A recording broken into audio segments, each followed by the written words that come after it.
여기에서 하고 있다.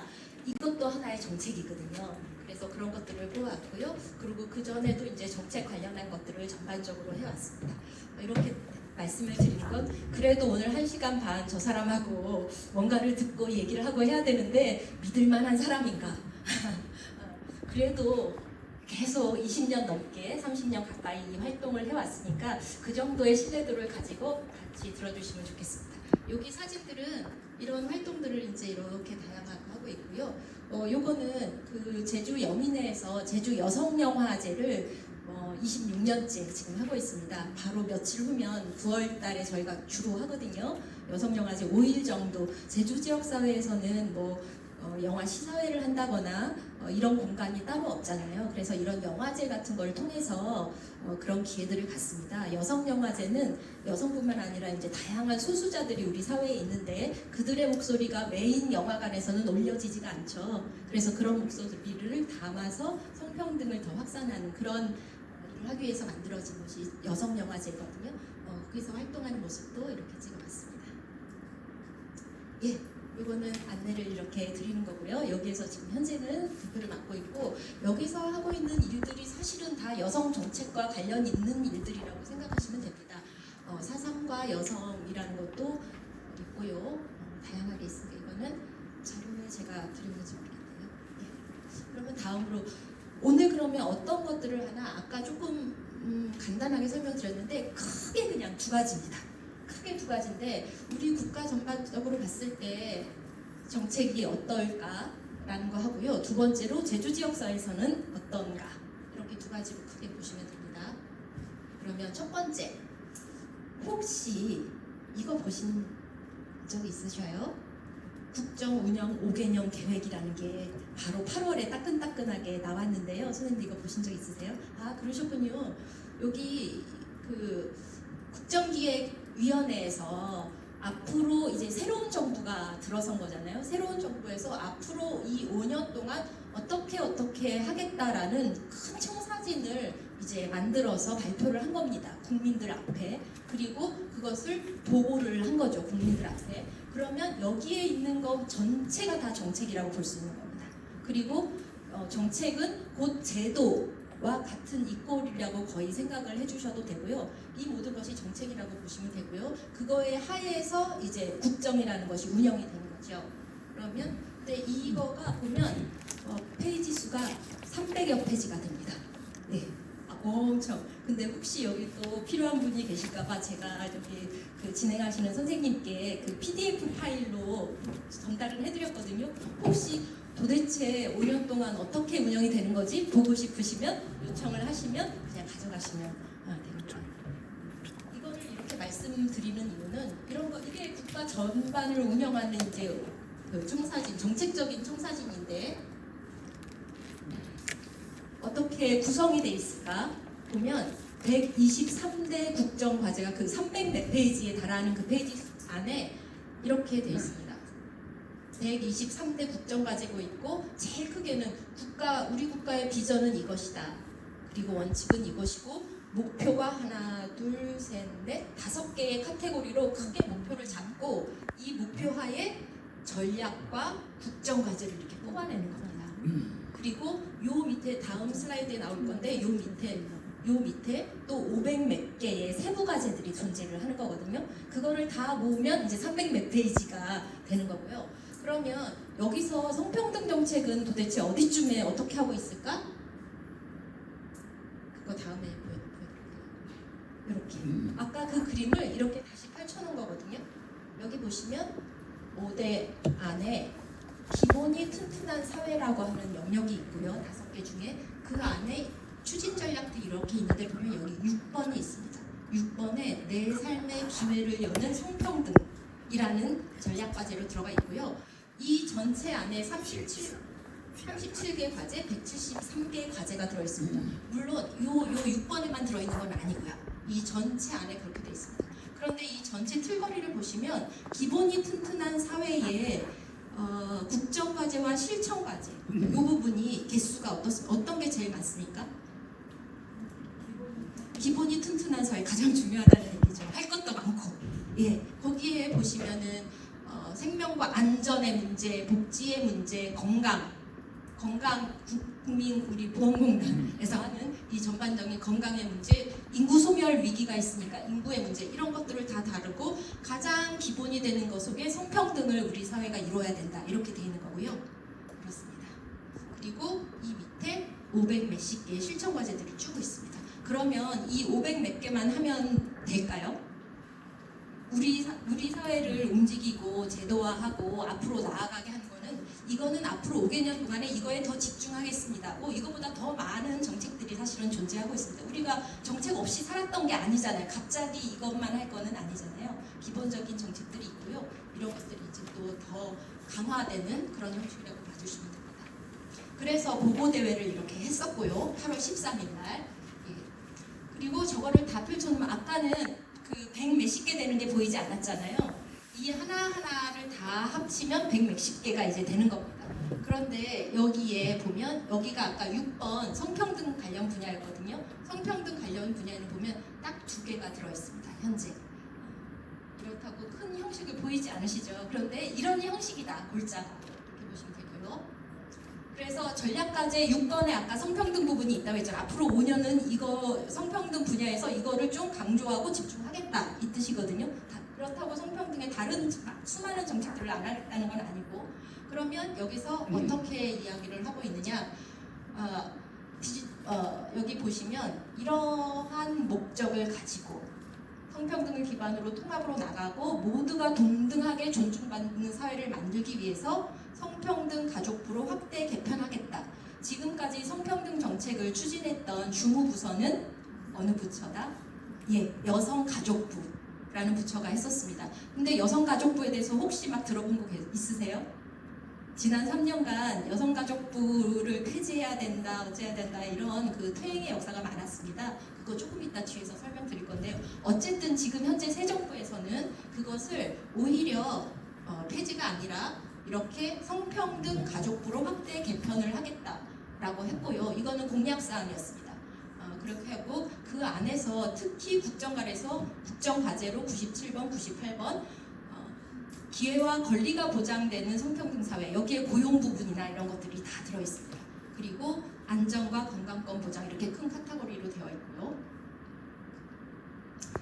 이렇게 저기까지만 일단 설명을 드리고, 그러면 이렇게 국정과제 안에 이렇게 수많은 정책들을 하고 이렇게 펼치는 이유, 그리고 특히 그 중에서도 성평등을, 우리가 성평등이라고 할 때 성평등을 어떻게 해야 되고, 성평등 정책이라고 하는 거는 성평등을 이루어가기 위해서 필요한 정책들인 거잖아요.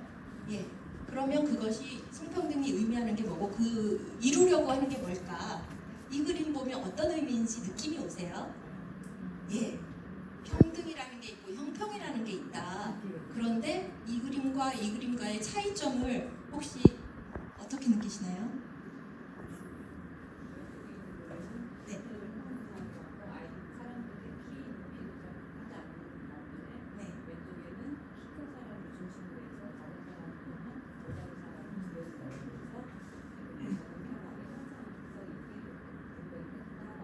네, 그렇죠. 예, 맞습니다. 제가 선생님의 말씀을 부연 설명을 해보자면, 누구에게나 우리 똑같은 기회 줄게 라고 했어요. 처음에. 옛날에는 봉건주의 시대에는 그렇지도 않았죠. 신분이 달랐으니까요. 그런데 이제 그 모두에게 기회는 이제 처음 공평하게 할게 라고 해서 여기 보면 똑같은 기회를 준 겁니다. 똑같은 기회를 줬는데 누구는 관람을 할 수 있고 경기를 볼 수 있고, 누구는 되게 어렵게 보고, 누군가는 아예 보지 못하는 거죠. 왜 그런가? 우리가 사실 달성하고 싶은 거는 모두가 누릴 수 있게 하는 거잖아요. 이 경기 관람하는 거를. 그런데 그러지 못하는 거는 어떤 그 차이나 상황의 여건, 조건의 편차를 보지 못하고 똑같은 기회라고 하는 것을 주었을 때 이렇게 되는 것이죠. 그래서 이것은 사실은 평등이라고, 우리가 원하는 평등이라고 할 수 없고, 기회가 평등한 기본인데 과정도 공정해야 되고, 그 결과는 정의롭게 합리적으로 모두가 누릴 수 있어야 되는 것이 이제 성평등이라는 것이고요. 거기서의 그 형평, 공평 이런 것들은 특히 이제 모든 부분에 이거는 사실은 해당이 됩니다. 장애가 있거나 없거나 누릴 수 있어야 되고, 내가 나이가 많거나 어리거나 누릴 수 있어야 되고, 남성이건 여성이건 또 다른 어떤 성이건 아예 성별 때문에 그것 때문에 차별을 받아서는 안 된다. 이 개념이 이제 성평등이라고 봐주시면 되고요. 그런데 이 그림은 여기 제가 그러나 이렇게 써놨잖아요. 이 그림은 굉장히 오랫동안 이 성평등이나 평등 부분, 형평이라는 걸 설명할 때 썼던 그림이에요. 과거 제가 이 그림을 처음 접한 거가 10년도 훨씬 전에. 그런데 이 그림 보시면서 혹시 뭐가 불편하다, 이거는 좀 아닌 것 같다 싶은 생각이 혹시 드시는 게 있으세요? 저는 그런 생각이 여기 드는 게 있거든요. 이 사람들은 평등과 형평이라는 그 개념, 공평이라는 개념을 설명하기 위해서 대표적으로 나와 있는 사람들이잖아요. 그런데 기본적으로 다 남성만 되어 있는데 왜 그럴까? 스포츠를 관람하고 있는 장면으로 대표적으로 쓰고 있는데, 스포츠를 관람하는 사람들은 남성이라고 하는 고정관념이 저는 여기에 발현된 그림이라고 생각해요. 과거에 오래전에. 사람들이 여자일 거죠. 그렇게 보셔요? 그래서 그래서 남자가 봐요? 여성들이라서? 저기 남자가 있으면 여성들이 있었어. 그 생각이 나름 아니겠습니까? 아시죠? 강사님 생각은 거기 네. 여성이 없다는 이유만 했는데 네. 또 여기 아니라 저쪽 관중석에는 있으니까 그 꼭 굳이 그걸 이야기할 것보다는 아닌 것 같아요. 네, 그러실 수도 있죠. 예. 예. 그래서 그런데 이게 이렇게 어떤 사람에게는 이것이 이렇게 아닌 것보다 더 좋은 그림이 있을 수 있겠는데라는 생각이 들 수도 있잖아요. 그랬을 때 그러면 어떤 그림을 그릴 수 있을까? 그거를 한번 제가 보여드릴게요. 그걸 보시고 선생님 한번 또 말씀해 주셔도 좋을 것 같아요. 이런 그림이 또 있습니다. 똑같은 상황을 설명하는 건데요. 이런 그림이 있을 수 있거든요. 이거는 나무가 이렇게 우리 기울어진 운동장 뭐 이런 이야기 많이 하지 않습니까? 이렇게 되어 있어요. 그래서 이쪽으로 떨어지는 과일을 먹는데 이쪽으로는 과일이 떨어지질 않습니다. 이건 불공평이었죠. 불평등이었고요. 그랬을 때 이렇게 했을 때 여기는 똑같은 사다리, 기회를 똑같이 줬어요. 아까 나무 판자처럼. 그랬는데도 이분은 먹을 수가 없는 거예요. 왜? 이렇게 기울어져 있기 때문에. 그랬을 때 어떻게 가야 될까? 그 다음 차례가 어떻게 되냐면 사다리를 높여가지고 이분도 먹을 수 있게, 이 사람도 먹을 수 있게 하자, 이렇게 했거든요. 여기까지를 보면 되게 공평하고 정의롭다 이렇게 생각할 수도 있을 것 같아요. 그런데 그 다음까지도 더 나아갈 수도 있습니다. 이분은 이 사람보다 더 높은 사다리를 줘야지만 이걸 먹을 수 있게 되는 거잖아요. 그런데 우리 사회에서도 똑같은 기회를 받고 그리고 이런 형평에 다다르기 위해서 뭔가 지원을 받아야 되는 분들이 있잖아요. 그럴 때 그분들한테 낙인 효과라는 것도 있지 않습니까?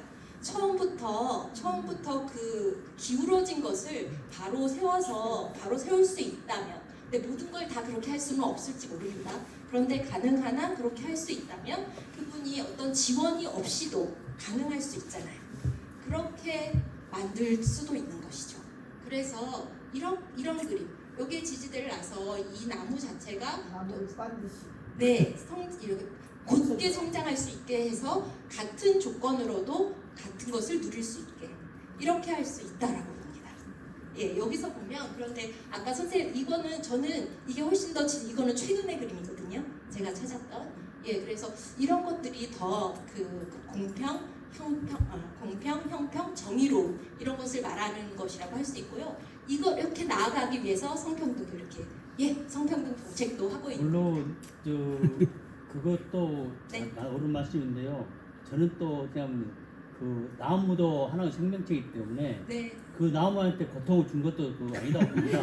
네, 그럴 수도 있겠습니다. 자연 환경적으로 보면 그것도 안 맞다고 생각해요. 네. 어느 한쪽이 좋다 나쁘다 이것이 정이다 아니다 그렇게 표현하는 건 좀 아니라고 봅니다. 네, 그럴 수 충분히, 제가 선생님처럼 말씀하시는 또 다른 분도 그렇게 말씀해 주시는 분이 계셨어요. 충분히 그럴 수 있다고. 이게 자연스럽게 자라는데 굳이 이렇게 하지 않을 수도 있지 않겠느냐. 충분히 그럴 수 있다고 봅니다. 그것이 틀렸다는 것이 아니라 이럴 수 있다라는 하나의 예시라고 봐주시면 방금 되거든요. 강사님께 말씀 정의롭다고 아까 정의라고 해서 그건 정의 아니라고 생각합니다. 자연 나무 자체만으로도 충분하고 우리가 그걸 그 나무라 또 고통을 주느니 네. 차라리 우리가 사다리해서 한 것이 낫다고 생각해요. 네, 지금 선생님 말씀하시는 게 혹시 이해 안 되시거나 틀렸다거나 이렇게 생각하시는 분 없으시죠? 자연에 대해서 저도 동감합니다. 저 같은 경우에는 예. 만약에 허리가 이렇게 휘어진 사람 반드시 잡아준다는 게 난 너무 좋다고 생각합니다. 네, 그러니까 지금 선생님 말씀은 그 지금 자연물이기 때문에 자연스럽게 두는 것이 좋지 않겠느냐라는 네. 의견이라고 생각해요. 만약에 이 예시가 다른 것이었다면 저렇게 이제 그런 의미로 말씀하신 거 아니라고 저는 이해가 되거든요. 나무라다. 예. 그러면 여기 이해는 되십니까? 지금 말하려고 했던 핵심 주제. 예, 그렇습니다. 이렇게 그뭐 평등이라는 개념도 시대에 따라서 계속 변해가는 것이거든요. 고정된 것이 아니고요. 예, 그래서 그러면 여성 정책, 성평등 정책, 옛날에는 성평등 정책이라고 하지 않고 아주 옛날에는 여성 정책이라고 말했었어요. 이 여성 정책 그리고 성평등 정책도 계속해서 진화해서 이렇게 변해가고 있습니다. 예를 들면 이거는 간단하게 제가 하고 넘어갈 건데요. 여기 보시면 이거는 국제사회의 국제적인 기준입니다. 70년대부터 쭉 개념들이 바뀌어 오고 있는데요. 여성을 그냥 도와줘야 되는, 그러니까 굉장히 어려움에 처해 있는 그 여성만을 대상으로 그 부분만 조금 도와주는 형태였다가 점점점 그렇지 않고 우리 사회 전반에 이렇게 그 차별이라고 하는 것들은 곳곳에 스며 있으니까 그 곳곳에 스며 있는 이런 차별이나 이런 부분들을 조금씩 계속해서 바꾸어 나가자. 전반적인 영역에 있어서 그런 방식으로 정책들이 변해왔고요. 그래서 지금의 현재는 그런 정책을 모든 정책에서 이런 평등의 성평등 관점을 통합해서 하자고 하는 것을 젠더 메인스트림, 성주류화라고 부르고요. 지금 현재 이 기조 하에서 전 세계가 이런 정책들을 펼치고 있다고 보시면 돼요. 이 변화는 어떻게 보시면 되냐면 복지 정책은 많이 좀 알고 계시잖아요. 근데 복지 정책도 굉장히 변해왔거든요. 복지 정책의 시조라고 할 수 있는 구비법이라는 게 영국에서 처음에 만들어졌는데 많이 아실 겁니다. 그건 1600년대 만들어졌어요. 복지 정책의 대표적인 거죠. 그러면 그건 뭐냐면 가난해서 먹지 못하는 아이들, 이런 아이들에게 먹을 것을 제공하는 이게 복지 정책이었어요. 그런데 지금의 복지 정책은 우리나라의 지금의 복지 정책은 어디까지가 있습니까? 그것만 해서는 좋은 나라라고 아무도 하지 않죠. 예, 지금은 고용보험도 다 복지 정책에 포함되어 있습니다. 내가 실직을 했을 때, 그럴 때 다른 직장을 찾기까지 일정한 금액을 나의 삶을 보장해 주는 것. 이런 것까지 이거는 이제 지금은 이제 그것조차도 기본이고, 그리고 또 어떤 정책에서는 나에게 기본 사회라고 하는 기본 소득을 보장해야 된다라고 하는 주장도 있고요. 이렇게 다양하게 복지 정책도 변해가듯이 여성 정책도 이렇게 변해왔습니다. 그래서 지금 현재의 성주류화 정책은 이거 전 세계적으로 이렇게 95년 이후에는 이게 전 세계적으로 이렇게 하고 있는데요. 이 부분이 뭐냐면 정부의 모든 정책이나 결정에서 각 수준에서 성별에 따라서 이 역량들을 혹시 어떻게 받고 있는지를 분석하고 그것을 평가를 해서 혹시 성별에 따라서 원래 의도는 그게 아닐지라도 하다 보니 아니면 우리 고정관념이 좀 들어가서 그런 것들이 이제 좀 차별성을 만들어낸다면 그것을 개선해내도록 하는 제도, 그게 그렇게 하는 제도가 성별 역량 평가라고 여기 이 성주류화 정책 하에서 만들어지고 있는 거고요. 그렇게 하려면 통계가 이게 성별에 따라서 어떤 정책이 있는데 그 결과가 수혜가 남성과 여성들한테 어떻게 다르게 분배가 되고 있는지를 알아야 되잖아요. 그러면 통계가 있어야 돼요. 그런데 과거의 통계들 중에 많은 상당 부분은 그냥 예를 들어서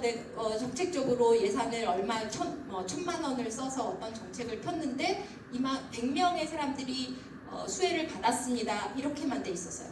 그런데 그 100명 중에 혹시 성별이나 연령에 따라서 어떻게 분포되어 있는지를 알 수 없었거든요. 통계 자체가 존재하지 않아서. 그런데 지금은 성별에 따라서는 이렇게 수혜가 되고 연령에 따라서는 이렇게 수혜가 되고 있습니다. 그것까지 해서 만약 그게 격차가 너무 심하다면 왜 그런지 이유를 찾아내고 그 이유가 좀 합리적인 이유가 있을 수 있습니다. 그런데 불합리하면 그것을 개선시켜 나가는 이런 정책들을 지금 펼치고 있습니다. 그런데 그것을 모든 전반적인 정책에서 이것을 실행하는 겁니다. 그것을 성주류화라고 하고요. 예를 들어서 사례가 이런 것이 있습니다. 여기 보시면 이거 2009년도의 사례인데요. 이 성별 영향 평가라는 거에 의해서 고압가스 안전관리법 시행규칙을 막 살펴봤어요. 이게 혹시 성별에 따라서 제대로 만들었는가, 그 결과가 수혜가 남성과 여성에게 모두 고르게 가는가 이런 걸 해봤더니 이런 결과가 있었어요. 그죠? 보니까 외모에 고압가스나 이런 거에 의해서 외모에 이제 어떤 상처를 입어서 흉터가 생겨요. 그러면 거기에 대한 보상들이 이제 존재하는데 그 보상을 외모에 뚜렷한 흉터가 남은 경우 여성은 7급으로 해주고 그래서 보상이 2,400만 원이고 남성은 12급으로 600만 원으로 이렇게 규정을 달리 해놓은 거예요. 이걸 발견하게 됐습니다. 왜 이렇게 했는지 혹시 아시겠어요?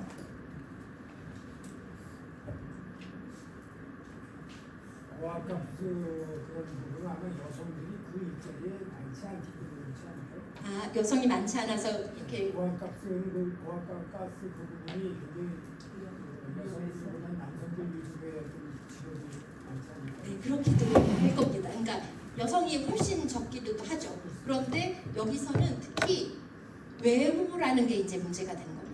여성이 외모, 특히 여기는 이제 안면에 대한 것들이 컸거든요. 안면에 흉터를 입어서 영구적인 흉터를 입었을 때 보상을 해주는데 여성은 많이 해주고 상처를 크게 입었다는 의미죠. 똑같은 상처여도.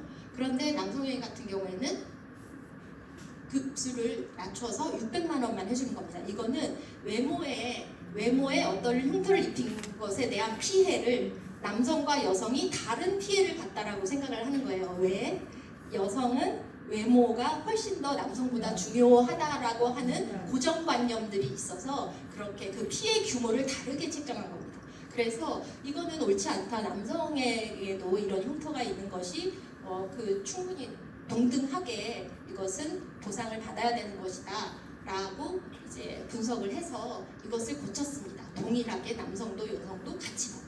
이런 것들, 이거를 막 의도적으로 이렇게 하지는 않았을지 모르겠으나 혹은 의도가 있었을 수도 있고요. 그런데 수많은 고정관념들, 외모에 대한 고정관념, 성별로 차이가 있다라고 하는 이런 것들이 작용한 정책이거든요. 그래서 이런 정책들을 바꾸어 나가는 것들을 또 중요한 정책으로 성별 영향 평가라는 정책으로 하고 있습니다. 하나의 예를 드린 겁니다. 그리고 그 다음으로 그러면 이게 국제적으로는 이렇게 하고 있고 한국 사회도 마찬가지입니다. 한국 사회도 패러다임이 계속 변해왔고 그런데 그 국제적인 기준보다는 저희는 좀 출발점이 늦었기 때문에 조금 한 발짝씩 늦는 시기적으로 봤을 때 하지만 그 흐름은 같이 이렇게 해오고 있습니다. 그리고 가장 대표적인 성평등 정책으로 양성평등 기본법에 의해서 양성평등 정책이 2015년부터 이렇게 시행되고 있다고 보시면 됩니다. 그리고 또 국제적으로 어떤 것이 있느냐? 국제적으로 여기 보시면요. 2015년 이후에 SDG라고 해요. 유엔에서 정한 전 세계 인류가 다 같이 공동으로 달성해야 될 목표를 정했습니다. 그 목표가 17개 항목이 있고요. 그 중에 보면 여기 5번째, 첫 번째가 빈곤, 두 번째가 여기 잘 안 보이는데요. 그 다음에 이거 빈곤이 없어야 되고, 그 다음에 이거 배고픔이 없어야 되고, 그 다음에 건강권, 그리고 모두가 다 교육을 받을 권리, 그리고 5번째가 성평등입니다. 이거는 인류가 공동으로 달성해야 될 우리 공동의 목표라고 해서 가장 중요한 목표들을 이렇게 놓고 이거는 2030년까지 전 인류가 향해 가야 할 목표를 이렇게 제시를 하고 있습니다. 그러면 우리나라도 유엔의 가입국이고 또 유엔에는 유엔 그 여성 차별 철폐 협약이라는 거 있거든요. 거기에도 우리나라는 가입되어 있는 비준한 국가이기 때문에 그것도 다 따라야 되는 나라입니다. 그런데 이제 한 최근 3년 동안 그리고 어떤 시기별로 굉장히 그 성평등 정책은 등락을 좀 거듭을 합니다. 성평등 정책뿐만 아니라 복지 정책도 일부 또 후퇴하기도 하고 일부 더 나아가기도 하고 많은 정책들이 그렇게 이루어지는데요. 근데 성평등 정책 같은 경우에 최근 3년 동안 좀 후퇴가 굉장히 좀 심한 영역에 속합니다. 왜냐하면 많이 들어보셨을 겁니다. 있습니다. 여성가족부를 폐지해야 된다. 여성가족부는 성평등 정책을 추진하는 가장 주무부서 핵심이거든요. 근데 이것을 폐지해야 된다라는 공약과 함께 탄생한 정부였기 때문에 그렇기 때문에 많은 퇴행이 있었고요. 그리고 이것을 폐지해야 되는 근거는 성차별이 이제 구조적인 성차별은 우리나라에 이제 존재하지 않는다. 성차별은 다 개선이 되었다라는 얘기하는 그 근거를 가지고 이걸 했던 것이거든요. 그런데 사실은 그렇지 않죠. 앞으로 이제 제가 보여드릴 것들이 아직도 우리에게는 이제 풀어야 될 성차별들이 존재하기 때문에 그런 것들을 개선해 나가는 걸 꾸준히 해야 된다는 걸 말씀을 드릴 거고요. 그래서 어쨌든 이렇게 돼서 3년 동안에 저희가 제주여민회라는 여성단체를 비롯해서 전국에 이렇게 여성운동하는 여성단체들이 모여있는 한국여성운동연합이라는 큰 연대체가 있거든요. 거기에서 지난 3년 동안 23년, 24년, 25년까지 전국의 성평등 정책 모니터링을 했습니다. 해마다 3년 동안. 그리고 제주 지역은 저희가 했고요. 제가 책임지고 했고요. 그걸 보면 전국 차원에서 그 퇴행이 굉장히 이제 심한 것들이 다 발견이 됐습니다. 예를 들면 그 제주에도 제주연구원이 있고 정책연구기관이 각 광역도마다 있지 않습니까? 정책 연구기관 중에 여성 정책을 연구하는 성평등 정책을 연구하는 기관들도 있는데 그런 기관들을 다른 곳에 통폐합시켜서 이제 좀 사라지게 만든다던가 아니면 또 예산을 막 축소를 해가지고 이렇게 성평등을 추진해야 되는 전달 체계들이 있는데 거기에 예산을 축소해서 이제 그 사업을 아예 못하게 한다던가 저희 같은 경우에도 저희가 하는 일 중에 고용평등 상담실이라고 있었습니다. 고용 현장에서 성희롱이라던가 여러 가지 이제 성별에 따라서 받게 되는 성별을 근거로 받게 되는 그런 폭력이나 차별 이런 것들이 있잖아요. 그것을 민간에 상담을 받고 그것을 해결해 나가기 위한 상담 창구가 있었거든요. 그게 고용평등 상담실이었는데 그게 작년 말고 재작년에 예산이 갑자기 그냥 영원이 돼버렸습니다. 그래서 전국에 17개가 있었는데 그게 싹 다 문을 닫았습니다. 그러니까 이런 형식으로. 그러니까 이거를 근데 아는 분들이 사실은 많이 안 계시죠. 이런 식으로 많이 이렇게 이제 하나씩 다 없어져 갔고요. 많습니다. 굉장히 많이 모니터링을 3년을 해본 결과. 그리고 여기 이제 이런 현상들이 있었기 때문에 국제사회에서는 이 여성차별 철폐위원회라는 게 UN 안에 있고 여기에서 차별을 철폐할 의무가 있는데 우리나라도 해야 되는데 우리 비주국이기 때문에 오히려 역행을 하고 있어서 여가부 폐지를 철회하고 부처장관 임명 지체 말고 이런 것도 지원하는 것을 대폭 증대하라고 계속해서 국제사회에서 권고를 받았습니다. 그런데 이제 이게 시정이 되지는 않았었고요. 그리고 결정적으로 또 주무부서의 여성가족부 장관이 1년 7개월 동안 공석이었습니다. 이 의미는 그 주무부서가 일을 거의 못했다라고 보시면 됩니다. 그냥 비어있는 상태였다고 보시면 됩니다. 이랬기 때문에 많은 후퇴가 있었거든요. 그런데 이제는 또 정부가 바뀌어서 그리고 아까 앞에서 보여드렸다시피 폐지가 아니라 성평등 가족부로 확대해서 개편해서 더 강력하게 추진을 해야 된다라는 지금 현재의 정책이 나와 있는 상태고요. 그래서 바로 며칠 전에 9월 10일 바로 며칠 전입니다. 이제 1년 7개월 만에 여성가족부 장관이 취임을 했고요. 그랬을 때 첫 번째가 이 부처의 위상이 1년 7개월 동안 공석이었으니 일이 어떻게 됐겠습니까? 그래서 위상을 회복하고 그리고 옹호자와 피해자 이 성인권 관련한 그 성폭력 등 다양한 그 성별을 기반으로 한 그런 폭력들이 또 많고 우리 사회에 디지털 성폭력이라던가 새롭게 양산되고 있는 폭력들이 많이 있기 때문에 이런 것들을 위한 피해자를 위한 다리가 되겠다 이렇게 이제 일과를 했습니다. 이제 좀 기대를 하고 있는 중입니다. 그런데 이것과 관련한 이제 바로 며칠 전에 취임을 하셨기도 하고 그리고 아까 말씀드렸던 국정기획위원회에서 나왔던 그 정책들이 이제 큰 틀거리만 나와 있는 상태고 구체적인 것들은 아직 이렇게 발표되거나 이러지 않은 상태입니다. 그래도 나와 있는 거 있으니까 그거 잠깐 살펴보시면 아까 이 6번에 있었잖아요. 그걸 아까 보여드린 슬라이드거든요. 이거를 구체적으로 좀 보여드리면 이렇게 두 가지 밑에 나와 있던 두 가지 뭐냐면 97번 그리고 98번인데요. 크게 제가 네 가지 정도만 줄을 쳐왔습니다. 성평등 가족부로 확대 개편하는 거, 그리고 고용평등 임금 공시지라는 게 있어요. 이것을 실천을 하겠다는 거. 이거 뒤에서 주요 현안 2가지만 제가 뽑아서 설명을 드릴 건데 그 중에 한 가지로 좀 설명을 드릴 거고요. 그리고 디지털 성범죄 강력 대응하겠다. 성범죄의 양상이 굉장히 계속해서 이 기술이 빨리 발전하는 것만큼 이 성범죄의 양상도 계속해서 변화무쌍하게 나아가고 있기 때문에 이것들에 대한 대처들을 강력하게 할 필요가 있습니다. 그리고 성재세상 건강권 보장이라는 것도 있는데요. 이 부분도 뒤에 조금 나오니까 뒤에서 설명하겠습니다. 이런 것들을 다 담고 있습니다. 그리고 또 한 가지가 이거는 원래 성평등과 관련 없는 그 앞에 있는 96번 일자리 정책에 대한 과제였는데요. 여기에 성평등 관련한 것이 있습니다. 아까 제가 말씀드렸던 고용평등 상담실이 전부 다 예산 영원이 되면서 없어졌다고 했잖아요. 그것을 다시 복원하겠다라는 것도 이렇게 들어 있습니다. 이렇게가 큰 줄거리로 제가 사실은 이거를 막 자세하게 구체적으로 하면 시간이 너무 많이 걸리니까 이제 앞으로 5년의 그 계획 정도로 이렇게 말씀을 좀 드렸고요. 그 다음에 제주 지역의 성평등 이슈로 좀 넘어가려고 합니다.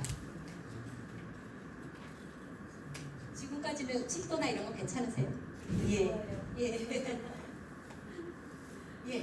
제주 사회의 성평등 선생님들께서는 어떻게 느끼시는지, 그리고 제주 지역의 성평등 만약에 점수라는 거를 좀 매겨본다면 어떻게 느끼시는지 혹시 말씀해 주실 분 계실까요? 말씀하시기 이런 자리에서 말씀하기 어려우시죠? 그 17년도에 지금 제주 지역의 성평등에 대해서 인식 조사라던가 우리 제주 지역의 성평등이 어떤 것 같습니까? 라는 인식 조사라던가 아니면 그 구체적인 지표를 가지고 국가에서 만드는 지역 성평등 지수라는 게 있어요. 각 지자체별로 얼마나 잘하고 있는지를 점수화한 게 있거든요. 그런 것들이 다 있습니다.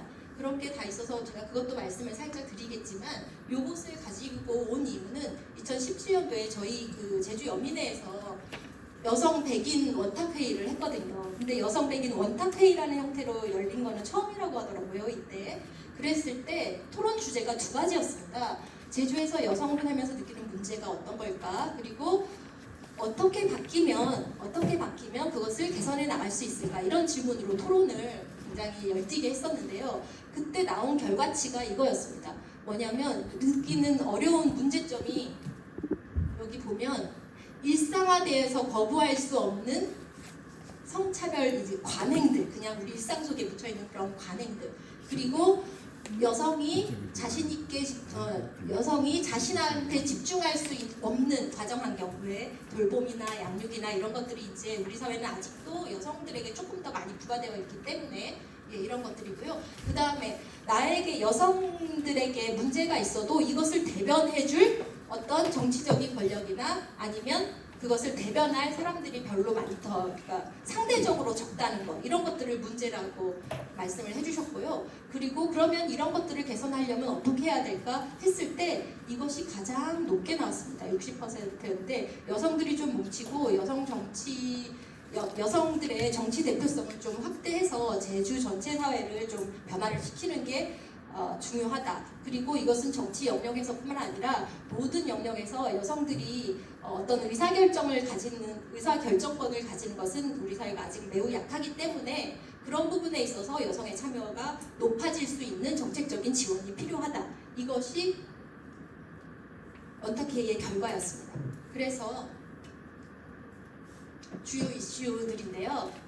여성 대표성 문제를 이거는 이렇게 딱 정해진 게 아니고요. 다양한 이슈들이 있습니다. 우리 제주 사회 안에. 그런데 이제 성평등과 관련해서 정부에서 제도적으로 하고 있는 많은 정책적인 것들이 있고 뭐 성인권 문제라던가 다양하게 있죠. 안전의 문제라던가 다양하게 있는데 그 중에서 아직 조금 더 가야 될 부분들을 이렇게 좀 가지고 왔습니다. 여성 대표성 문제, 그리고 성별 임금 격차가 여전히 OECD 국가 중에서 한국이 제일 꼴찌입니다. 그 말은 남성과 여성의 임금의 격차가 가장 심한 OECD 국가 중에서 가장 심하다는 의미이고요. 이거는 28년째 저희가 꼴찌를 담당하고 있습니다. 그래서 이것이 이제 가장 시급하게 좀 고쳐져야 되는 이런 문제이고요. 그리고 또 젠더 기반 폭력, 그러니까 성별에 의한 이런 폭력들, 그리고 뭐 이런 것들이 있습니다. 이거 몇 가지만, 긴 시간이 아니어서 몇 가지만 좀 설명을 드리는 거 할게요. 예, 그런데 지금 아까 말씀드렸던 그런 것들을 이제 개선을 해 나가려면 개선을 할 행정적인 주체가 필요하지 않습니까? 예, 그 행정적인 주체를 이제 우리가 추진 체계라고 불러요. 그래서 제주도에서 성평등을 추진하기 위한 추진 체계는 어떻게 되는지 이거 혹시 들어보신 적 있으세요? 한번 그러면 설명을 좀 드릴게요. 예, 제주도에는 예를 들면 복지 정책을 실현하기 위해서 다양한 그 행정 안에서의 과들이 있지 않습니까? 부서가 있고 그런데 성평등 정책은 성평등 여성 정책관이 있습니다. 지금 여성 정책관이 있고요. 이것은 18년도에 행정부시사 직속으로 만들어져서 성평등 정책을 전담해서 지금 하고 있는 부서입니다. 그리고 여기서 이제 다양한 것들을 하고 있고 특히 양성평등 담당관제, 정책 개선 권고제 등 다양한 것들을 타 지역과 좀 특화돼서 하는 것들이 또 있거든요. 그래서 제주 지역이 좀 칭찬을 받는 구석들도 꽤 있습니다. 이거는 한번 보시러 갔는데 거의 안 보이네요. 이게 제주도의 전체 제주특별자치도의 도청의 전체 조직도이거든요. 그러면 여기 행정부지사 있고 여기 정무부지사 있고 그 밑에 이렇게 있는데 성평등 여성정책관실은 여기에 있는 겁니다. 행정부지사 직속으로 이렇게 있습니다. 여기 보시면 기획조정실 이렇게 있고요. 이게 전체 틀거리라고 보시면 됩니다. 아까 말씀드렸었는데 민선 8기 들어와서 이제 3년 동안 저희가 그 성평등 정책 모니터링을 했다고 말씀드렸잖아요. 그 결과를 중심으로 조금 말씀을 드릴게요. 제주 지역에 대해서 말씀드리면 23년부터 25년까지 했고요. 아까 성평등 여성 정책관이 18년도에 만들어졌잖아요. 그런데 이게 타 시도에는 없는 부지사 직속으로 성평등 정책을 전담하는 총괄부서로서 만들어진 거기 때문에 이것이 그러니까 한국 사회에서 가지는 의미들이 좀 있습니다. 예, 그래서 그걸 중심으로 성평등 추진 체계의 선도적인 모델을 지금 만들어 가고 있다라는 평가를 받고 있고요. 그래서 이제 그 지난 3년간의 정부에서 성평등 정책이 많이 후퇴를 했는데 그 심각한 상황 속에서도 제주 지역은 이 성평등 정책을 그래도 수성을 잘 하고 있는 지역, 많이 후퇴된 것이 타 지역에 비해서 상대적으로 많이 후퇴하진 않았다, 이런 말씀 드리고요. 이게 저희가 모니터링한 결과이고요. 그래서 다양한 것들을 이렇게 하고 있습니다. 특별하게 그 중에서도 지역 성평등 지수 상위권이라고 썼는데 아까 말씀드렸죠. 각 지역별로 성평등이 어느 정도인지를 지표가 다 정해져 있고 국가에서 해마다 발표합니다. 그걸 다 검토를 해서 그때 보면 제주 지역은 항상 상위 지역에 지금 한 7년 정도. 그전에는 뭐 중위였거나 어떤 것은 그 카테고리가 여러 가지가 있거든요. 안전의 문제도 있고 대표성의 문제도 있고 있는데 지금은 이제 상위 지역에 계속해서 좀 포함이 되고 있고요. 그런데도 조금 약한 부분은 의사결정 부분에서 여성들이 좀 약하고 특히 안전 부분. 제주 지역이 안전 부분이 좀 많이 지수가 다른 지역보다 많이 낮게 나타납니다. 위험도가 더 높은 거지요. 왜냐면 그 4대 그 강력 범죄들 있잖아요. 살인, 강간, 이런 등등의 이런 것들의 여성 피해자 비율이 굉장히 좀 높습니다. 예. 그리고 그 여성 피해자 비율뿐만 아니라 그 발생률이 높은 지역이어서 근데 그거에 대해서 경찰청이나 이런 데서 말씀하시는 거는 이제 여기가 관광 지역이다 보니까 관광객들에 의한 것들도 있다고 이런 말씀을 하시더군요. 그래서 그런 지수들이 몇몇 지수들은 낮지만 전반적으로 평균을 했을 때 상위 지역에 이렇게 제주가 잘 하고 있는 면들이 꽤 있습니다. 그리고 또 성별 임금 격차를 개선하기 위해서 조례도 만들어서 지금 하고 있는 중이거든요. 아직 실시를 하지는 못했고요. 실태조사 이런 형식으로 요격을 지금 하고 있는 상황입니다. 이것도 잘하고 있는 부분이고요. 그런데 이제 또 좀 아쉽고 더 나가야 될 부분도 여러 가지가 있습니다. 뭐냐면 여기 그 아까 전담부서를 설치를 했는데 성평등 여성정책관으로 이렇게 일원화를 그 작년 재작년 말 작년쯤에 했었는데요. 그러면서 인력 규모가 좀 축소가 됐습니다. 인력 규모가 축소가 됐다는 의미는 일의 양은 같은데 그 일을 하기 위한 인력 규모가 한 몇 분 정도, 4분 정도가 지금 현재 축소가 된 것 같거든요. 그러면 그 인력만큼이 모자라기 때문에 좀 그 집중도가 낮아졌다 이렇게도 볼 수 있고요. 그리고 여성의 경제적인 지위 향상을 위한 추진 체계가 좀 미흡하고, 그리고 양성평등 기금이 있었는데 이게 사회복지 통합기금으로 통합되어서 양성평등 기금이라는 그 명칭은 사라지고 이 통합기금 안에 합으로 들어가서 계정으로만 남아있는 뭐 이런 현상들이 있습니다. 이런 것들은 이제 너무 구체적이니까 저 같은 사람들이 계속 추적하면서 이제 나빠지지 않게 계속해서 이런 모니터링도 하고 그리고 제안도 드리고 이렇게 계속 하겠습니다. 이것도 넘어가도록 하고요. 어떤 한 가지만 여기서 이렇게 쓰여 있는 것 중에서 한 가지만 말씀드리고 싶은데, 그 노동 전담 부서가 설치가 되었습니다. 2025년도에 제주도에 뭐냐면 노동 일자리과라고 노동 전담 부서가 설치가 되었는데, 원래 이 노동 전담 부서 설치는 그 오지사님의 공약 사항이었어요. 그래서 그 공약 사항 안에서 성별 임금 격차를 개선하기 위한 이런 업무들도 원래 하도록 하는 것이 원래 공약 사항이었습니다. 그런데 이 일자리과 그 노동 전담 부서 설치가 굉장히 늦어서 25년에 됐으니까 벌써 이제 말미쯤 오고 있잖아요. 그런데 이제서야 됐기 때문에 이 부서에서 그 성평등 고용 환경을 성평등하게 만드는 거, 이런 업무들은 지금 하고 있지 못한 상황인데요. 다른 시도에 성평등 노동과 관련한 전담팀을 이렇게 팀으로 구성하는 경우들이 꽤 있거든요. 그래서 저는 제주에서도 그런 부분이 필요하다라고 생각을 하고 있습니다. 지금은 전혀 없는 상태이고요. 예, 이런 것이 이제 모자란 부분입니다. 모자라는 것은 저희가 채워 나가야 되니까요. 그러면 이제 제주에서 제가 주요 현안과, 그러니까 성평등 정책 관련한 주요 현안을 딱 2가지만 좀 말씀을 드리려고 해요. 한 가지는 아까 성별 임금 격차 앞에서 계속 나왔는데 그것에 대해서 좀 더 구체적으로 말씀을 드릴 거고요. 2번째는 그 여성 대표성이 제주 지역에서 좀 많이 낮은데 그것에 대해서도 또 구체적으로 이렇게 2가지만 좀 중점적으로 말씀을 드리겠습니다. 여기 보시면 성별 임금 격차라고 하는 거는 혹시 많이 들어보셨죠? 예, 성별 임금 격차는 남성과 여성의 임금이 있는데 그 임금을 전일 근로자를 중심으로 해서 중위소득 평균 말고요. 1부터 100까지 있으면 그거를 다 더해서 평균을 내는 게 아니고 끝에서부터 봤을 때 제일 가운데 있는 소득을 중위소득이라고 하거든요. 왜냐하면 평균을 내면 만약에 아주 저임금과 아주 고액의 임금이 있잖아요. 이 지나치게 고액의 임금자들, 막 대기업의 총수라던가 이런 분들의 그 고액 임금이 평균을 다 높여버리는 현상이 있거든요. 그래서 이런 그 데이터를 만들 때 중위소득으로 합니다.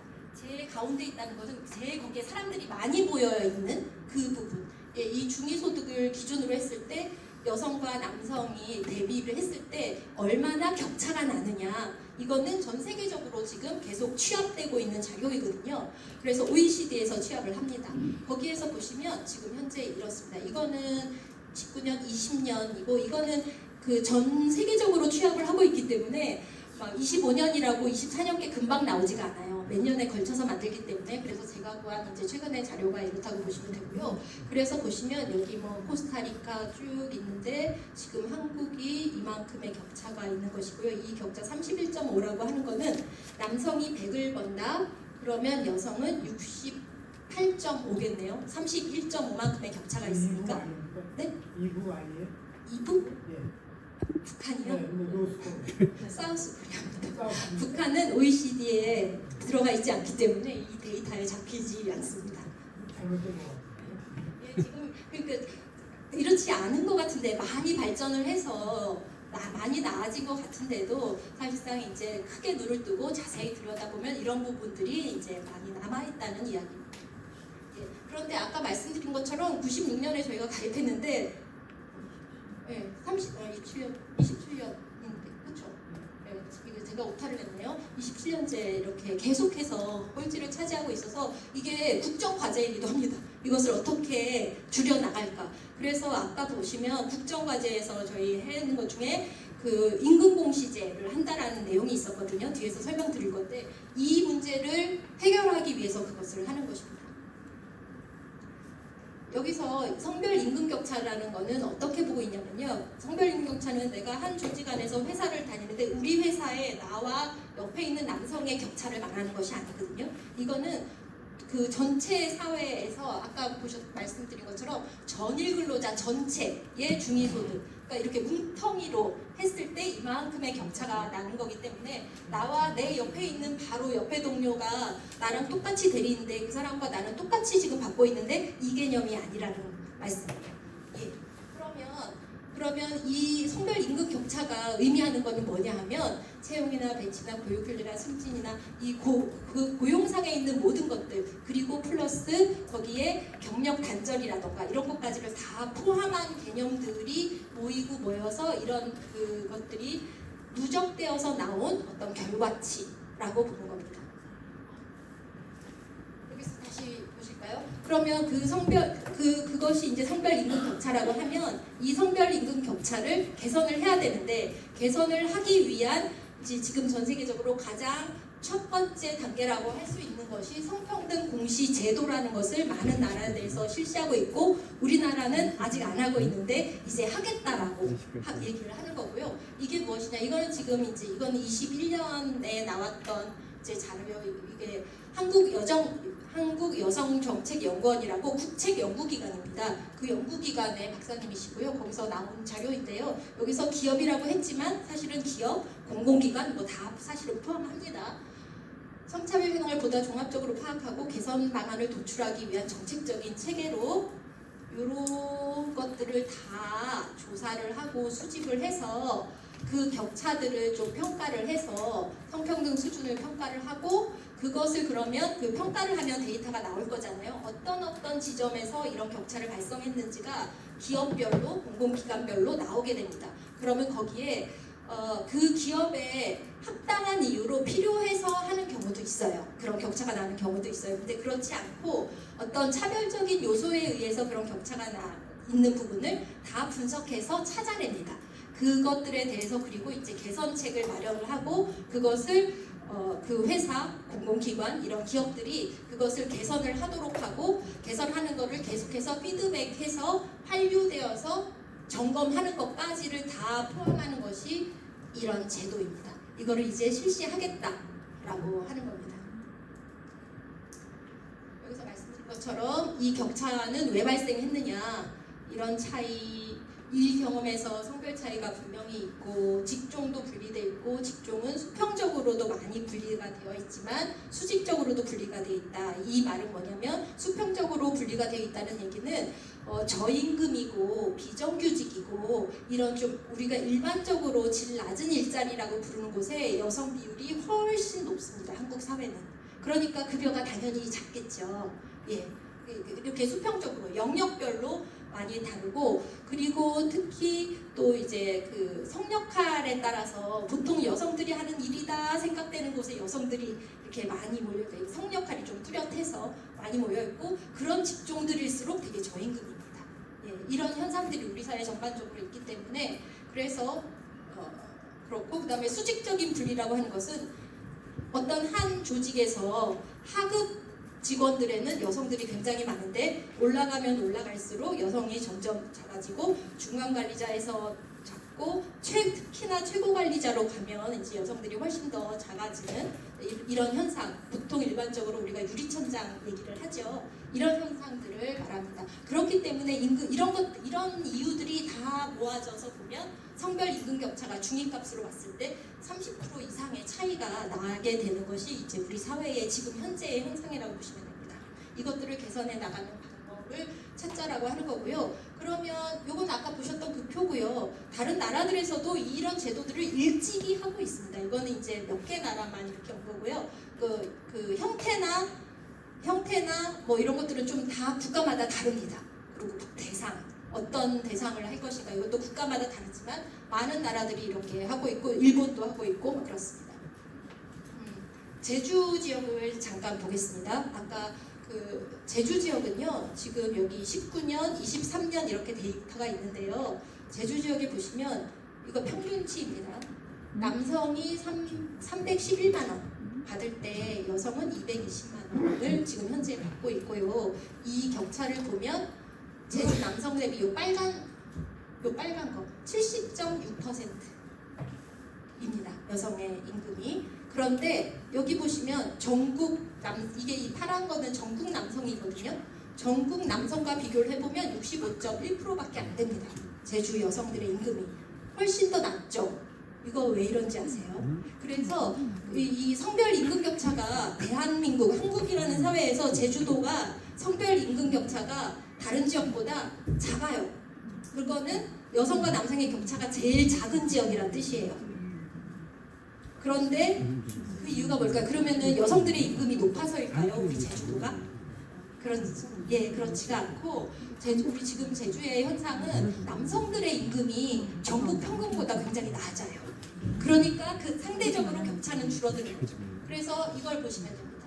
그러면 여성들은 다른 전국에 있는 데이터보다 더 높을까요? 여성도 낮습니다. 여성도 낮고 남성도 낮은데 남성이 낮은 게 많이 낮아버리니까 격차는 조금이 되는 거예요.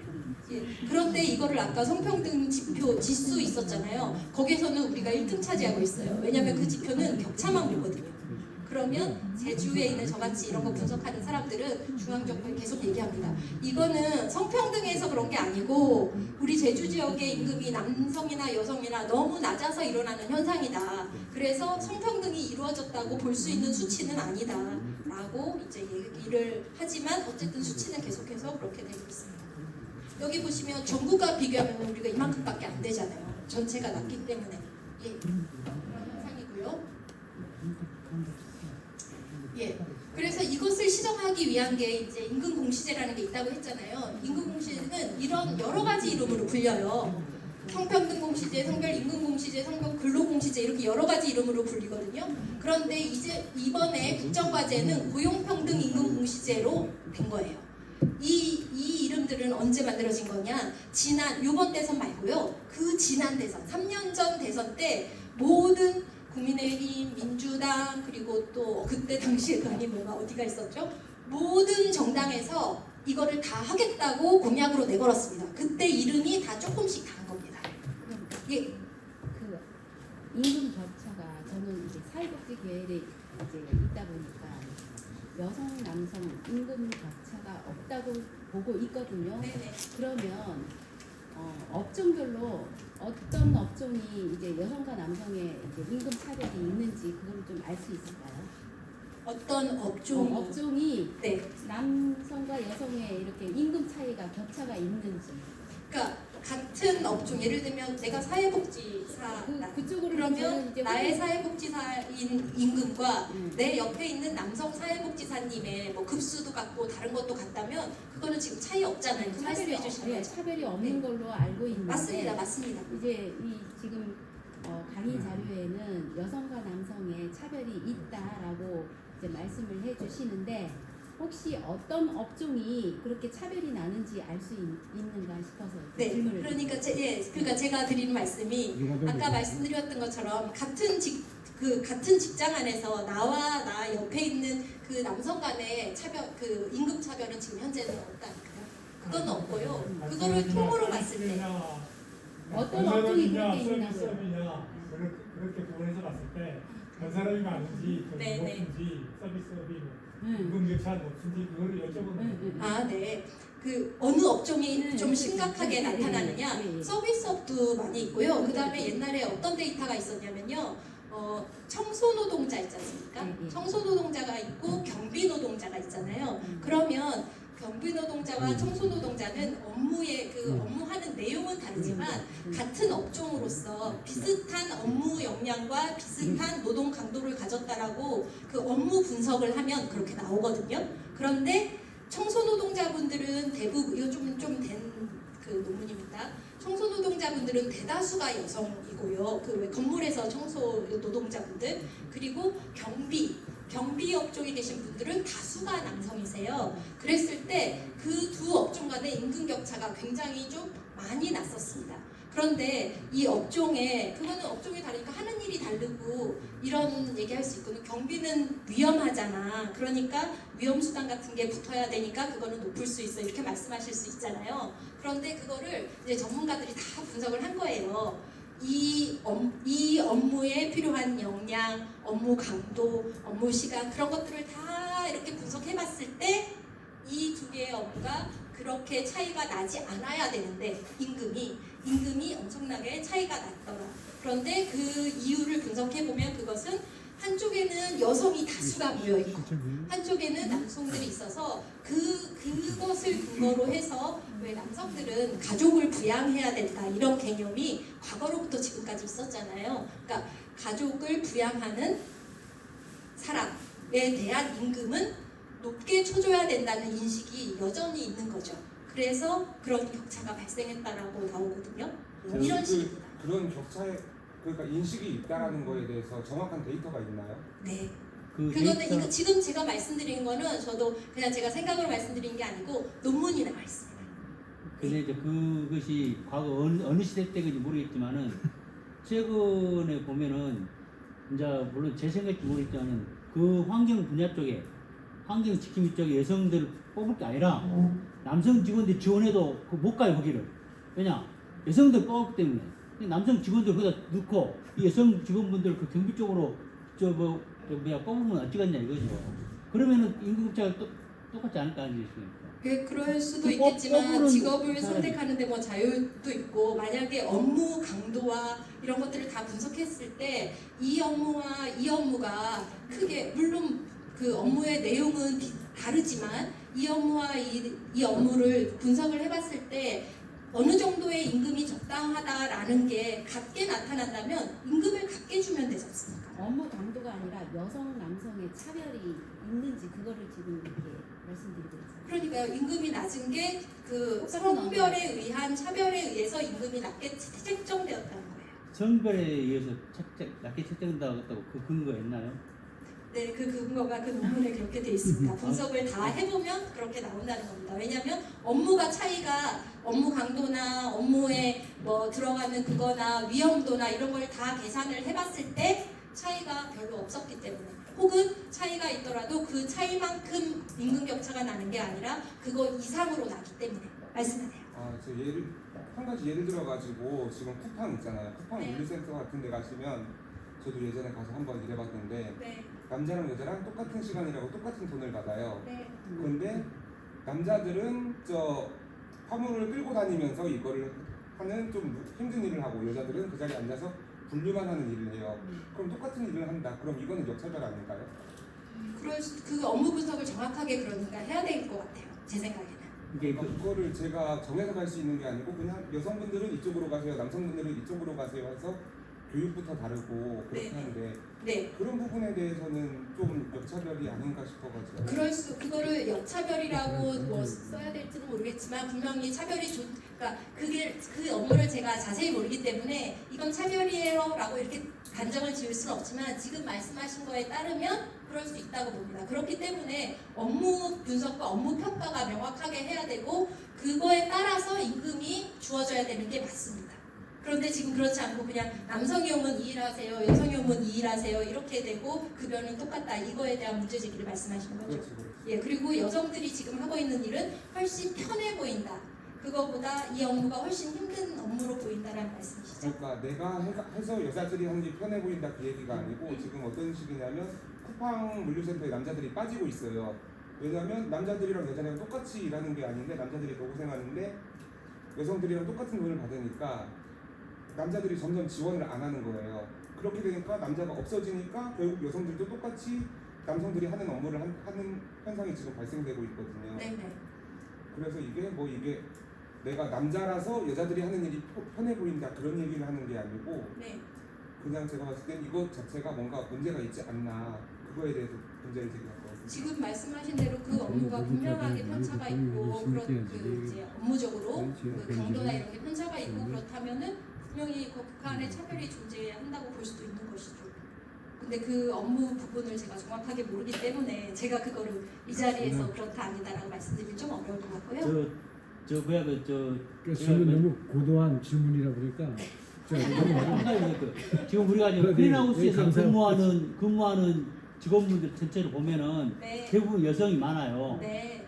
근데 그분들은 솔직히 말해서 뭐 시급제례가 때문에 얼마 안 된다고 하는데 네. 그 부분을 남성들 다 투입하고 네.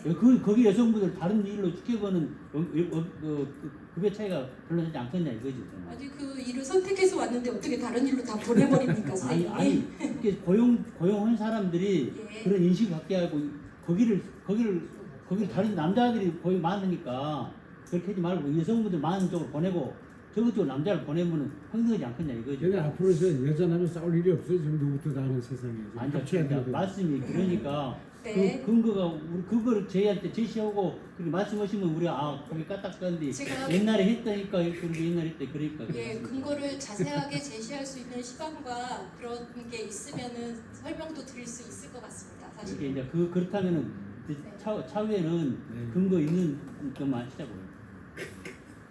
근거는 선생님 근거는 다 만들어져 있습니다. 예.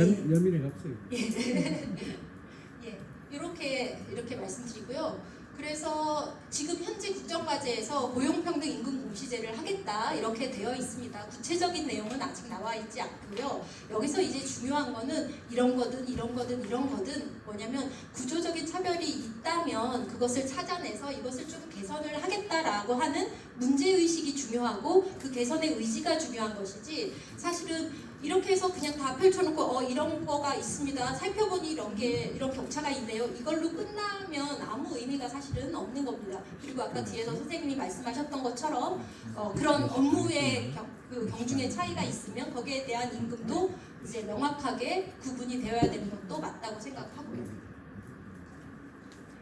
이것과 관련해서 제주에서도 지금 실시를 하고 있는 게 있습니다. 지금은 이제 국가 차원에서 법적으로 만들어서 시행하겠다고 하는 거고요. 제주 지역에서는 공공기관을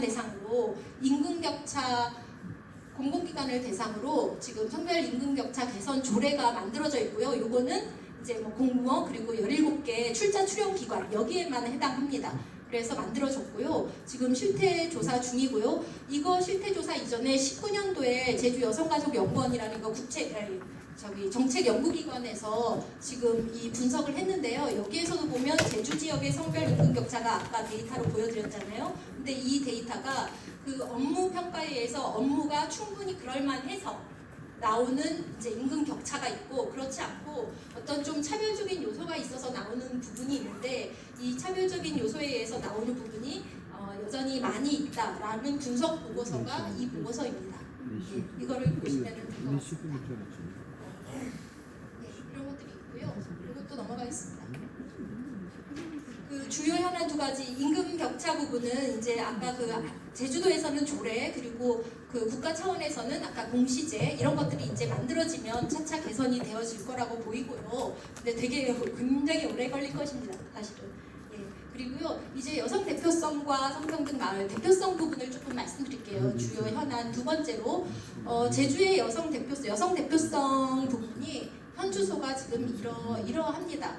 다 아시겠지만 도지사나 저희는 이제 여성 도지사를 가져본 적이 없고 실제 전국 차원으로도 22년에 보면 여성 광역단체장은 지금 17명 중에 한 명도 없습니다. 이게 뭐 여러 가지 이유가 있는 것이죠. 이렇게 된 데에는. 네. 그리고 도의원을 보면 지금 현재 20.9%거든요. 이게 그 제주도 역사상 최대치입니다. 제일 높은 게 현재 지금 43명 중에 9분의 여성 국회의원이 있고요. 지역구도 있으시고요. 이렇습니다. 그 다음에 국회의원이 아니고 도의원. 국회의원은 지역구 의원은 역사상 없었고 비례대표 여성 의원이 한 분이 이제 계셨던 사례가 있는데요. 지금 국회의원 역사상 없었고요. 그 다음에 5급 이상 관리직 여기에 나와 있는 이런 데이터들 있잖아요. 도지사, 도의원, 5급 이상 관리직 공무원 이런 데이터들은 매년 도가 수집해서 공시를 하게 되어 있습니다. 이것은 양성평등기본법과 양성평등기본계획에 이렇게 하도록 되어 있거든요. 그래서 여성대표성 부분이 어떻게 개선되고 있는지를 계속 지켜보면서 개선하려는 노력을 하는 거예요. 이렇게 되어 있습니다. 그래서 보면 지금 현재 22.1%가 20년 데이터고요. 그렇습니다. 그리고 이제 이 부분은 지역에 좀 제주 지역에 특화해서 저희가 많이 살펴보고 있는 거고, 이 부분도 제주도에서는 공시가 되고 있는 부분인데요. 뭐냐면 제주도는 마을 공동체가 굉장히 살아있고 역동적으로 움직이고 제주 지역사에서 가장 이제 근간이 되는 그런 곳이 마을이어서 마을에서의 여성 대표성 부분도 이렇게 관리를 하고 있습니다. 그런데 보면 지금 현재 여성 이장이 3분이 계시거든요. 제주 지역에. 그런데 몇 명이냐면 172명 중에니까 1.7%가 있습니다. 그리고 작년에는 한 분이 계셨고 그 전에 가장 높았던 때가 5명, 21년에 5명이 있었을 때 이때가 가장 높았습니다. 역사상. 그리고 그런데 전국의 여성 이장 비율을 보면 10%대거든요. 평균이 이렇다고 하는 것은 20%일 때도 있고요. 그리고 조금 더 낮은 10%보다 더 미만도 있고 이렇습니다. 하지만 어쨌든 1.7%라고 하는 지금의 제주 지역보다는 이 비율이 훨씬 높아서 제주도 같은 경우에는 이 부분들에 대한 이유들이 굉장히 다양하게 있을 것입니다. 여기 선생님들 전부 다 마을에서 어떻게 우리 마을이 움직이고 이장 선출이 어떻게 되고 어떤 이제 일상들이 펼쳐지는지 너무 잘 아시잖아요. 예, 이 부분들이 좀 많이 나와야 되는데 개선책들이 아직은 좀 많이 있는 것 같아요. 그리고 제가 어저께 이장님, 여성 이장님 한 분을 뵙고 왔거든요. 뵙는데 그분이 최초의 여성 이장님은 아니신데 지금 제주도의 최초의 여성 이장님이 아직도 살아계신데 그분을 만난 건 아니고 그분을 아는 다른 여성 이장님을 만나 뵀는데 최초의 여성 이장님에 대한 이야기를 해주시더라고요. 그런데 그때 그 국제주군 있고 막 이럴 당시에 이장님이 되셨는데 그때 마을에 사무장님이 남성이셨는데 나는 여성 이장 밑에서 일 못한다 그러고 사무장을 그냥 가두셨대요. 그리고 개발위원회나 뭐 이런 게 있잖아요 마을에. 근데 거기서도 막 그만두시고 이래가지고 결국 2달밖에는 이장을 못 하셨다고 하더라고요. 그리고 제가 들은 얘기는 이렇게 회의 자리에서 재떨이가 날라왔다 이런 말씀도 제가 들었어요. 근데 이거는 제가 확인할 수 있는 내용은 아니지만 이런 말씀을 드리는 이유는 그러니까 제주에서 그러니까 어떤 이장이라고 하는 거는 마을의 리더잖아요. 근데 이렇게 그리고 의사결정권이 있고 마을의 리더로는 여성이 되는 거에 대해서는 아직도 그래도 남자가 해야지 이런 의식들이 많이 남아있는 것 같습니다. 그리고 그 세월이 아주 50년대의 이야기도 아닌데 그런 이야기를 어저께 바로 듣고 와가지고 제가 말씀을 드리고요. 지금 현재 현상이 이렇습니다. 그래서 이거를 높이기 위해서 저는 제주도가 이 부분을 높이기 위한 이 이유들이 있지 않겠습니까?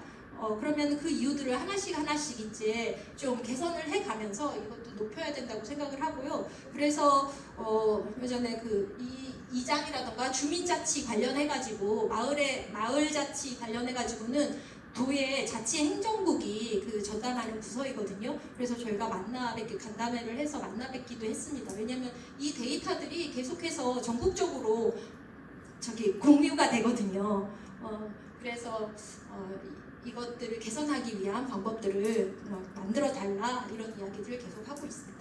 어촌계장 같은 경우에 21년에 어촌계는 여성 이제 해녀분들도 계시고 해서 여성이 굉장히 더 많으신데요. 그거에 비해서 계장님은 이 정도 계시고요. 그래도 다른 이장보다는 훨씬 낫고요. 지금 현재 데이터는 다음 장에 제가 놓는데 이거 올해 25년 6월에 저희가 모니터링 한다고 말씀드렸잖아요. 그 모니터링에서 그 도요로부터 받은 자료입니다. 따끈따끈한 자료인데 여기 보시면 25년 자료에는 여성 리장 비율은 똑같고 어촌 계장이 이만큼 올라왔습니다.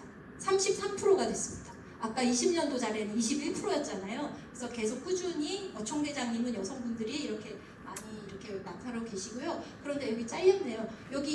그런데 연합회 이사회 성별 비율을 보면 이거는 확 낮아집니다. 네, 여성이 4분밖에 안 계시는 이런 현상이고요. 앞으로 차차 더 나아질 거라고 생각합니다. 네. 여자만 남아요. 예. 그런데 이런 거에 대해서 이게 왜 문제지? 꼭 여성들도 같이 해야 되나? 이런 의문점이 들 수도 있는데요. 이거는 국가인권위원회의 권고사항입니다. 23년도에 이런 권고가 내려졌거든요. 뭐냐면 인권위에 제소를 했어요. 어떤 마을에서. 뭐냐면 이장을 선출하는데 역사상 한 번도 우리 마을은 여성이 이장이 된 적이 없다. 그런데 이거는 뭔가 불합리한 이유들이 있는 거 아니겠느냐. 그러니까 제주도 아니고요. 육지부에 있는. 그래서 제소를 했어요. 이것은 이 불공정한 것들을 개선을 해나가야 된다. 그래서 제소를 해서 거기서 이제 조사를 해서 이런 권고사항을 내렸습니다.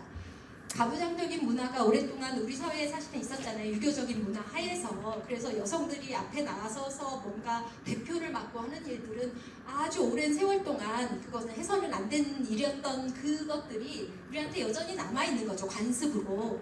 예. 그래서 이거를 깨나가기 위해서는 이 문화가 오랫동안 지속되어 온 특히 농촌 사회, 도시보다도 성차별과 같은 이거는 개인의 힘으로 해결해 헤쳐나갈 수 있는 문제가 아니거든요. 개인의 능력의 문제도 아니고 이거는 사회 구조적으로 문화적으로 만들어져 있는 거기 때문에 자력으로 해결하기 어렵다. 그렇기 때문에 지역 사회의 전반적인 인식과 관행의 변화가 동반되어야 하고 그렇기 때문에 근데 이게 동반돼야 하는데 가만히 있으면 이게 안 되잖아요. 그러니까 행정안전부 장관은 각 지자체하고 쪽에 운영되는 성인 분석하고 평가하고 점검을 해라. 아까 성별 역량 분석 평가라는 게 있었잖아요. 그거를 하라는 뜻입니다. 그런 거를 해서 개선점을 마련하라는 뜻이고요. 여성가족부 장관에게는 지역사회 의사결정 과정에 여성 참여를 높일 수 있는 실효적인 방안을 마련을 하라라고 권고를 했습니다. 그 지역이 이제 그런데 그 지역이 이제 순창 지역에 있는 마을이었거든요. 그랬더니 순창 군수는 이렇게 했습니다. 이 권고를 받았는데 이장을 추천하는 특정 성별이 그리고 이 순창 군수에게 말한 거죠. 특정 성별이 60% 넘지 않도록 할 것, 이장 추천할 때 그리고 선출할 때 여성 주민의 선거권과 피선거권이 실질적으로 보장되도록 마을의 이장 추천이나 선출 과정을 점검할 것을 이렇게 권고를 했습니다. 그런데 여기에 싫지는 않았지만 순창 군수는 그것을 따르지는 않았습니다. 제가 확인했을 때까지는. 예.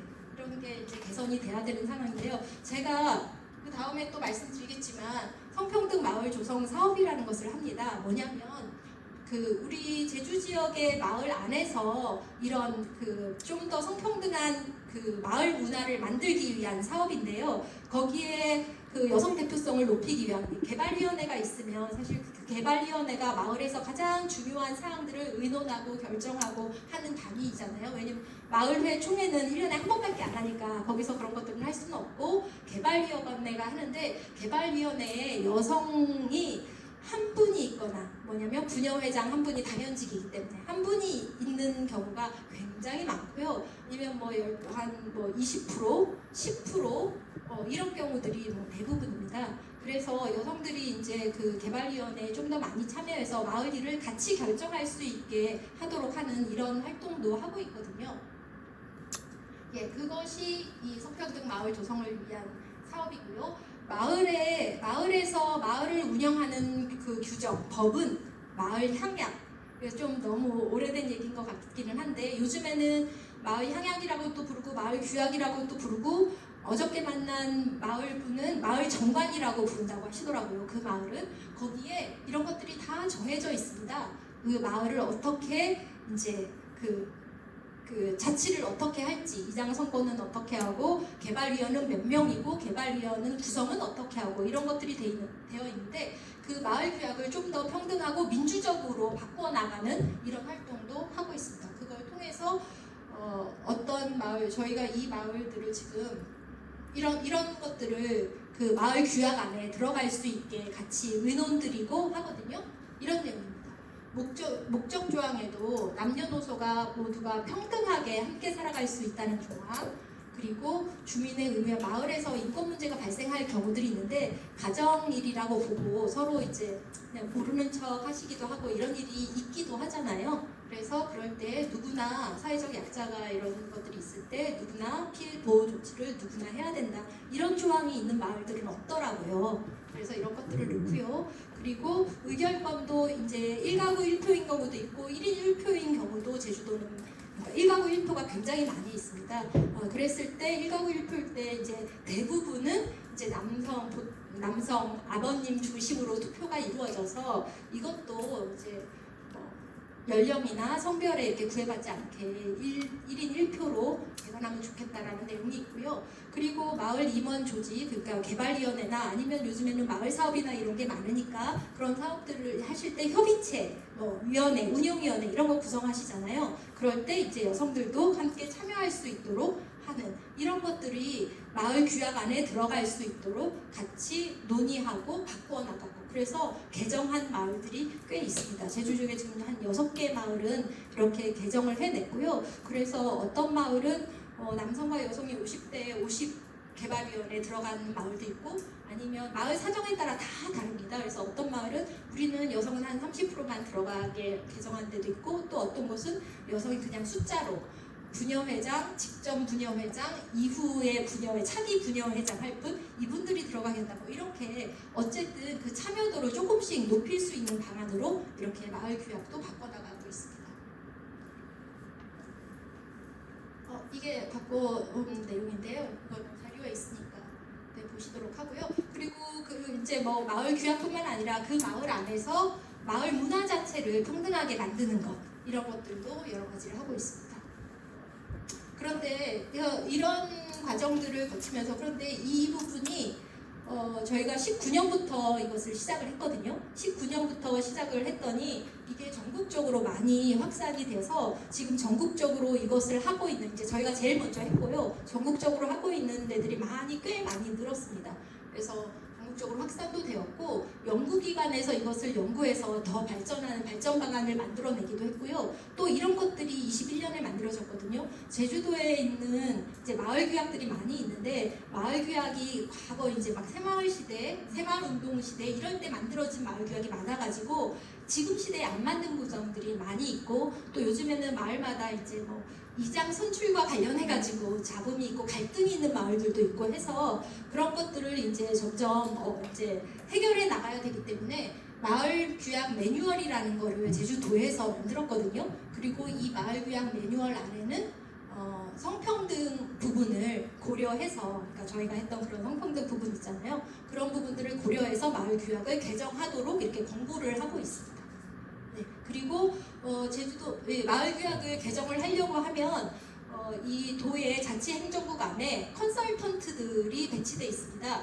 우리 마을 규약 개정하려고 하는데 사실 좀 어렵고 어떻게 해야 될지 모르겠고 요즘에는 어떻게 바꿔야지 이게 좀 위배되지 않고 법에 위배되면 안 되잖아요. 자치규약이지만 이런 것들을 잘 모르시면 요청을 하면 컨설턴트가 그 컨설팅을 해주거든요. 근데 저희도 내년부터는 아마 그 컨설팅에 참여를 하게 될 것 같습니다. 왜냐면 마을 규약에 이제 이런 부분들이 고려가 이제는 돼야 되기 때문에 그렇습니다. 그래서 전국적으로 조명도 받고요, 상도 받고요, 이렇게 하는 사업들을 하고 있어서 이런 것을 하는 이유는 제주도 저변에서 그러니까 어떤 의사결정을 하는 마을의 의사결정부터 시작해서 남성이나 여성이나 그리고 청년 세대도 참여를 못하는 경우들이 꽤 많이 있다고 알고 있습니다.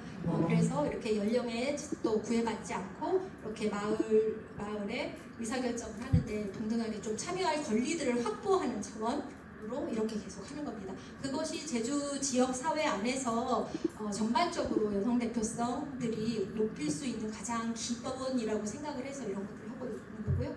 요거는 지사님이나 아니면 정책 도 행정에서도 적극적으로 이것을 많이 홍보하고 지원하고 있는 이런 상황입니다. 이제 다 왔습니다. 30분까지 제가 맞춰드려야 되기 때문에 이 성평등 정책 부분에 있어서 이제 여기 계신 선생님들도 이런 질문 저런 질문도 해주셨고 그랬는데 상당히 좀 저는 오해도 분명히 있다라고 생각해요. 아까 앞에서 서두에 이제 어떤 정치 세력들은 이 성별 간의 이슈를 가지고 정치적인 이익을 좀 얻고자 그것을 선동하거나 아니면 조금 더 그것을 또 왜곡해서 그것을 정치적인 도구로 이용하는 경우도 있습니다.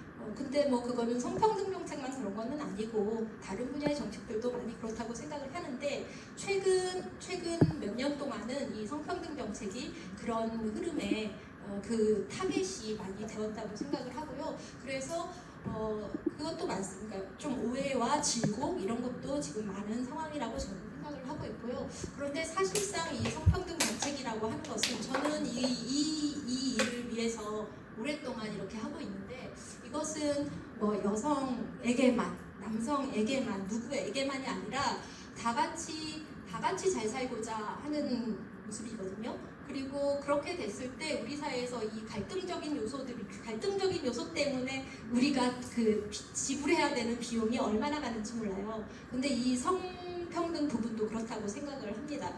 같이 살아야 되는데 그것을 찾아가기 위한 과정 중에 저는 있다고 생각을 하고요. 그리고 이 모두의 삶의 질을 높이는 그런 정책이라고 생각하고 특히 성평등 정책, 특히 이제 이런 정책들은 우리 사회에 다양한 소수자들이 있지 않습니까? 그런데 뭐 모든 여성이 소수자라고 말씀드리는 게 절대 아니고요. 다양한 소수자가 있는데 어떤 차별에 대한 민감도가 높고 그것이 계속해서 시정해 나갈수록 우리 사회에 더 낮은 소수자들의 삶에 대한 그런 차별에 대한 인식도 점점점 더 높아질 거라고 저는 생각을 합니다. 네.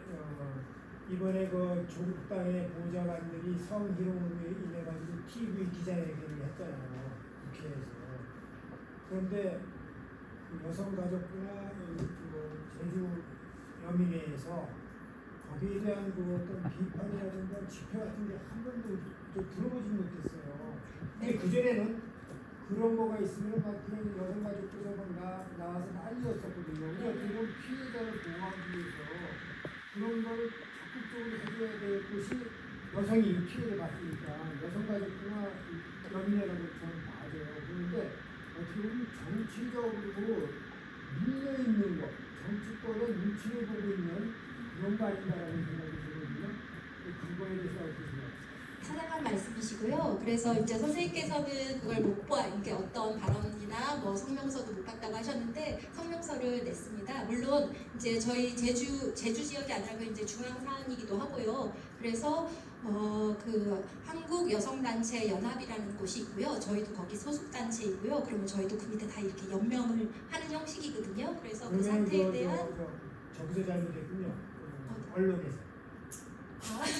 아마 언론에도 났습니다. 저도 난 걸 봤으니까. 그런데 뭐 모두가 다 접할 수 있는 건 아니잖아요. 예. 대단히 집회를 많이 했는데 집회가 없었어요. 예. 그래서 지금 뭐 사과도 하고 지금 그 사태를 지금 해결하기 위해서 뭐 여러 가지가 있고 저희도 여성 단체들도 꾸준히 만약에 잘못하고 있다면 계속해서 두드리면서 계속해서 그거를 개선을 해야 되는 게 너무나 타당하고 맞습니다.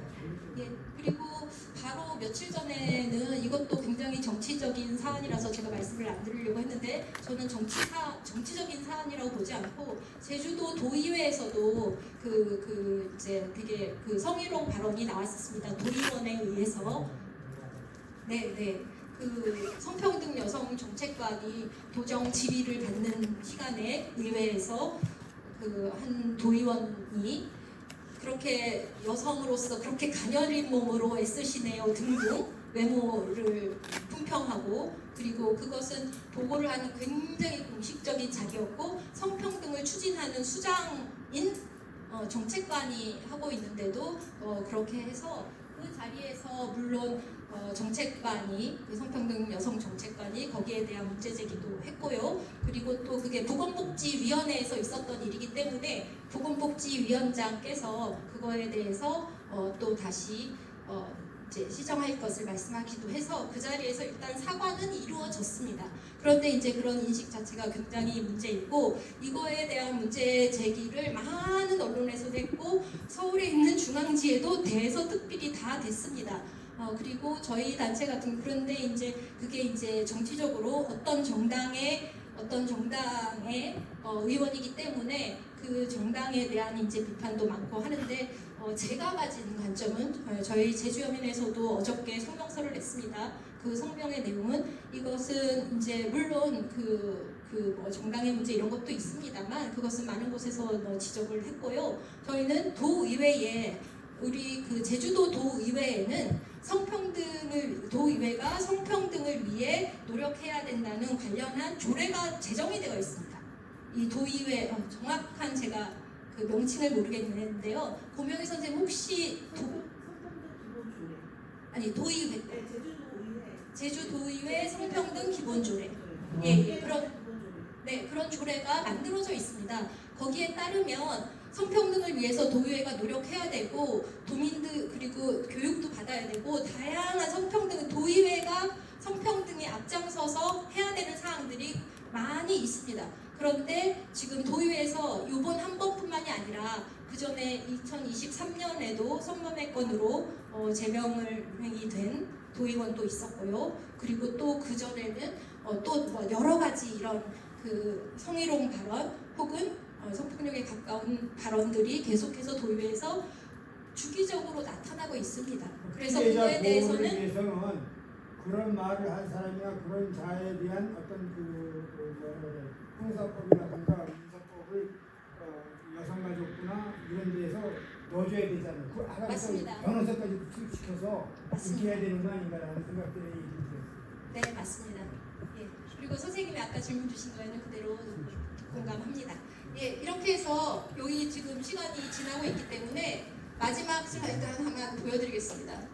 이게 마지막 슬라이드인데요. 이거가 언제 거냐면 9월 10일이니까 3일 전이죠. 3일 전에 이런 일이 있었습니다. 61년이 된 사건을 재심에서 재심에서 무죄 판결을 받았습니다. 뭐냐면 성폭행을 당하는 장면이었던 거죠. 성폭행을 당하는 순간에 강제 키스에 의해서 그 사람의 혀를 물어서 혀가 일부 절단이 됐습니다. 그런데 이분이 형을 살았어요. 예. 그리고 징역 제가 정확하게 기억이 안 나는데 물론 집행유예가 있었습니다만 징역이 내려졌고 그랬는데 가해자분이죠. 그 가해자도 형이 되었습니다. 왜냐하면 폭행이나 이런 걸로. 그런데 그분이 더 약하게 받았습니다. 왜냐하면 이분이 혀는 절단이 되거나 이게 아닌데 그분은 혀의 일부가 절단이 됐거든요. 그러니까 이렇게 키스 못하게 하느라고. 그래서 이런 사항이 있었습니다. 근데 이제 61년 전의 상황입니다. 그런데 이분이 고심을 하면서 쭉 해오다가 재심을 신청했고 재심도 지금 여러 해가 좀 걸린 걸로 제가 알고 있는데요. 드디어 무죄를 받았습니다. 지금 이분의 연세가 진전이 되시잖아요. 이분은 61년 동안 그걸 가지면서 내가 잘못한 것이 없는데 정당방위로 인정받지 못했던 그 시대적인 상황이 있었겠죠.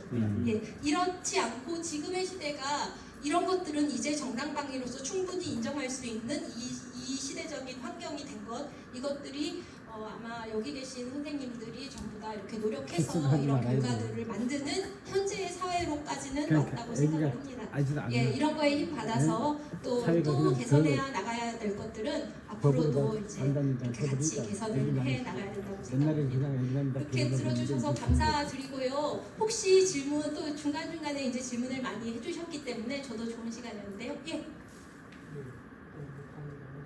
세게 말합시다, 세게. 네, 저는 좀 강의를 들으면서 네. 궁금했었던 부분이 지금 계속 여성의 약자로서 차별에 대해서 계속 이야기를 해주시는데 저는 30대로서 느끼는 바람에 가부장제가 좀 강력하게 영향을 받았었던 50대, 60대, 70대 같은 경우는 말씀하신 대로 남성들의 주 대표를 하는 경우도 많고 남성이 좀 더 고난이 센 부분이 많은 것 같은데 저 같은 경우는 저 어렸을 때부터 계속 대표가 여자인 경우가 대학교 때도 저희 과 장도 여자였고 저희 총회장도 여자였고 여자인 것도 굉장히 많았어요. 그리고 여초 회사 같은 경우는 오히려 남자가 성희롱을 당하고 성폭행을 당하는 경우도 존재하고 그런 부분에서 저희 성평등 정책관 말씀하셨을 때 성평등 여성 정책관이라는 정책을 당황스러웠어요.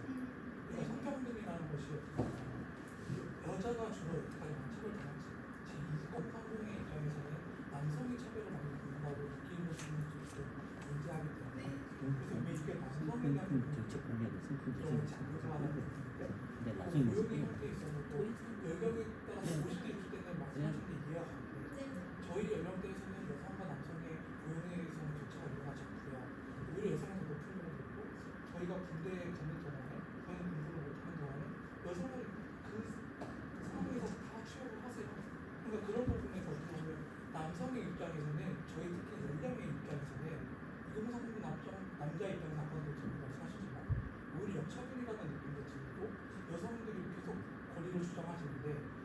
50대, 60대에서 말씀하시는 건 이해가 간다라는 거죠. 그건 이해가 가는데, 근데 지금 이 공상공 연령대에서는 오히려 우리가 군대 갔다 오고 그런 부분, 예를 들어서 이스라엘 같은 경우는 여자 남자 둘 다 군대 가요. 그러면 여성분들 군대를 주장하시거나 우리도 군대를 갔겠다라고 말씀하시거나 아니면 최소한 우리가 그냥 공익이라도 하겠다고 하시거나 그런 식으로 하면 저는 이해가 가는데 그게 아니고 그런 부분에서 어떻게 보면 평균이 아니고 여성의 권리만 더 강해지고 남성은 저희도 남성 여성뿐만 아니라 저희 이동하면 남자도 성격 뽑아 저희의 평등을 누가 지켜주는 거거든요. 그래서 평등이라는 키스를 하지 말고 당하세요. 남자들의 평등도 같이 해줘야 되는 것이 아닌가라는 생각이 들고 저는 원래 항상 진보 정권을 지향을 많이 하고 남자들이 이런 유석열 정권을 정말 뽑았을 때 저도 사실 이해가 안 가는데 오늘 내용을 들으면서 갑자기 그 친구들이 공감되기 시작했어요. 저 원래는 그 친구도 공감이 안 갔거든요. 근데 이거 걔들 입장에서는 차별이라고 느낄 수 있겠구나라고 순간 갑자기 공감이 일어나는 것 같고 그러니까 어떻게 생각하시는지 궁금해요. 공상고 남자들의 입장에서 어떻게 생각하시나요? 네, 두 가지 여자들이 약자가 아니에요 저희 입장에서는. 맞습니다. 네, 저희 입장에서는 여자들이 강자예요. 저도 그렇게 생각. 네, 두 가지로 말씀드리고 싶은데요. 이제 한 가지는 이제 간단한 거 먼저 아까 그 성평등 여성 정책관이라고 해서 놀라셨다. 예, 그거는 그 원래 성평등 정책관이었어요. 이름이. 그런데 그 여성 권익 파트가 따로 부서가 따로 있었습니다. 여성 권익 파트라는 거는 뭐냐면 성폭력 관련한, 그러니까 성인권 관련한. 아시겠지만 성인권, 그러니까 성폭력 이 부분에 있어서는 지금도 절대 다수가 여성인 거는 맞잖아요. 그래서 그 부분을 담당하는 부서가 있는데 그 부서가 합쳐졌습니다. 아까 예. 말씀하신 소수를 중심하신다고 말씀하셨잖아요. 그 남성도 소수지만 소수의 남성이 치료를 받는 거잖아요. 그러면 소수를 분류하시니까 그런 부분에서 있어서는 남성의 소수가 차별받는 부분도 배제를 하지 않는 것이 우리 소수의 자유를 주장하시는 분의 저번에 맞는 논리이지 않을까. 예. 그러니까 제가 말씀드린 게 50대, 60대, 70대 여성이 이걸 분리해서 주장하시는 이해하시는데 그러면 20대, 30대 남성들이 차별받는 부분에 대해서는 무시하지 말고 남성들의 권리에 대해서도 언급하시고 남성분들이 성폭행을 당하거나 요즘 회사에서 당하는 그 부분도 언급을 하시면 여성들이 주장하시는 그 말씀이 좀 더 설득력이 높아지지 않을까라고 말씀드리는 거예요. 저는 기본적으로 이걸 페미니즘을 주장하는 바이고 그분들 강의도 많이 들었고 페미니즘 좋아해요. 저 여성분들을 좋아한단 말이죠. 저 그쪽 편이기도 하고 그런데 이거는 약간의 그쪽에 친구들 이해가 될 정도의 지금 느낌이에요. 너무 남성들이 겪고 있는 차별에 대해서도 관심을 안 갖는 것 같아서 평등에 대해서 이야기할 겁니다. 남성도 지금 차별받는 부분도 언급을 해주셔야지 여성의 차별을 언급을 하실 때 주점이 권리가 더 설득력 있는 것이 아닌가라고 말씀을 맞습니다. 제안을 드리는 거예요. 네, 무슨 말씀이신지 제가 이해가 잘 됐고요. 그 아까 지금 첫 번째 거 말씀드리다가 제가 끊겼는데 그래서 성평등 정책관이었는데 그 부서가 합쳐지면서 이렇게 붙여졌기 때문에 그것이 여성만을 위한 부서는 아니라는 걸 일단 말씀을 드리는 거고요. 따로 있던 부서가 합쳐져서 이름이 그렇게 되었다는 거. 근데 이제 원래 취지 자체는 이제 성평등 정책관이기도 하고요. 그 다음에 또 한 가지 이제 그 다음에 이제 주되게 말씀하실 거 요즘에 저도 잘 알고 있습니다. 근데 저도 이제 뭐 50대이고 이러다 보니까 20, 30대의 그 상황이나 이런 것들을 정말 피부로 와닿지는 좀 못할 수도 있어요. 그런데 말씀하시는 거 그리고 저도 많이 공감을 하고 있거든요. 그런데 그것에 대한 대안들을 만들어가야 되는데 그것을 정치적으로 그러면 한쪽에서 여성들이 지금 차별받고 있는 게 없다라고 말할 것이 아니라 여성들의 차별받는 지점은 이런 지점들이 있고 그리고 또 우리 특히 2030 남성분들은 특히 뭐 군대 문제 너무 잘 알고 있습니다. 저도 뭐 그게 있고 하기 때문에 그런데 그런 부분이 불합리한 거 저도 동의하고요. 그리고 거기에 대한 어떤 사회적인 대책이 필요한 것도 굉장히 동의를 하고요. 그것에 대해서 그래서 많은 논의와 함께 대책이 마련돼야 된다는 것도 동의를 합니다. 동의를 하지 않는 것이 아니고요.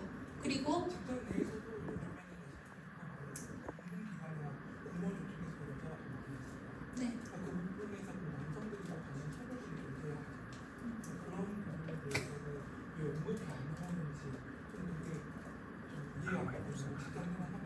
개인 네. 대답. 네, 교사님 제가 좀 정리 좀 하겠습니다. 아, 네, 네. 제가 너무 네. 네, 시간이 지금 너무 시간이 많이 많이 지연이 되고